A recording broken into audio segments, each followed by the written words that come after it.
in Kenya, a huge amount of e-waste is not currently being processed.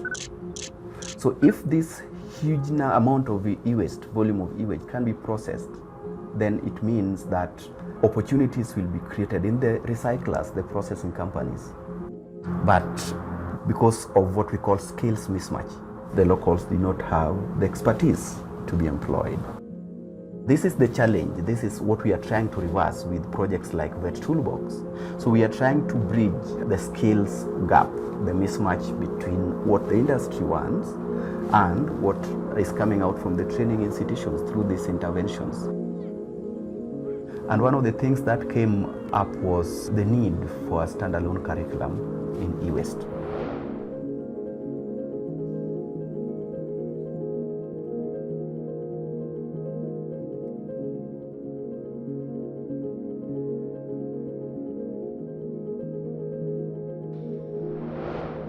We've really worked closely with the National Industrial Training Authority. I've been part of the journey, and I've seen other curricula take long. When we started, the timelines looked so difficult to achieve.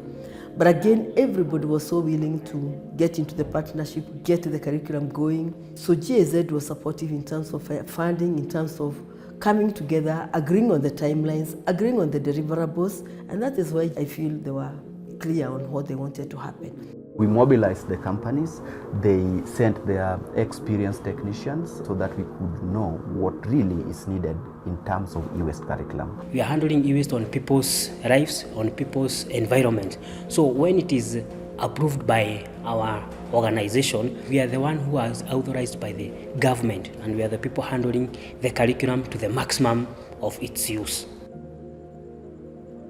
They have really guided the process, and through their guidance, we got the curriculum approved in less than 6 months. With all our young people, what if we were able to have them skilled? We can have a whole wealth.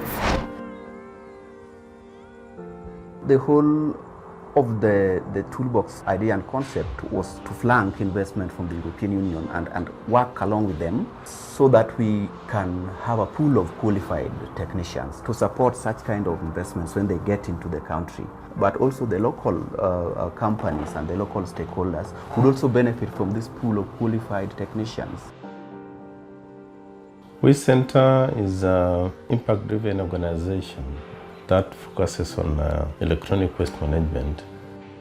The Toolbox 2 and GIZ is anchored on employment opportunities for the young people.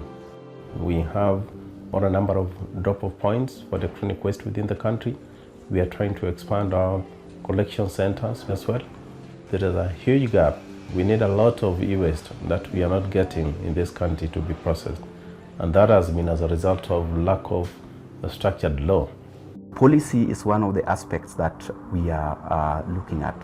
We would want to be sustainable. How do we get this done? We have policies that are responsive to what we have actually implemented on ground, capturing all the lessons we've learned and good practices, and this can be left in the system at the end of the project, to the country, to the training institutions, to benefit the youth for the future. EWIC, short form of E-Waste Initiative Kenya, it's an NGO that coordinates proper e-waste management in a safe manner. Our experience in this partnership has given us a higher edge because now we have a pool of well-trained technicians and e-waste managers. I'm a student at EWIC College. I'm about to complete my 3-month course. I went with several of my friends and we have been able to get knowledge. This thing can benefit many youths in Kenya. I have some employability skills. I can start on my own and start a facility. When you train them and empower them with knowledge and skills on how to properly manage these e-waste materials, you mitigate from the lowest level coming upwards. I'm really looking at seeing a situation where the management of e-waste will be streamlined, proper standards in place, good management practices are in place, and not a single component of e-waste being dropped, and therefore we'll expect that there will be a reduction in terms of risk posed to the environment and human health. When I sit down and look at the future of e-waste, I think it's going to be the biggest employer. It is an initiative that has huge potential, giving and creating an opportunity for all the industry players to plug into something and have a structured way of managing electronic waste within the country.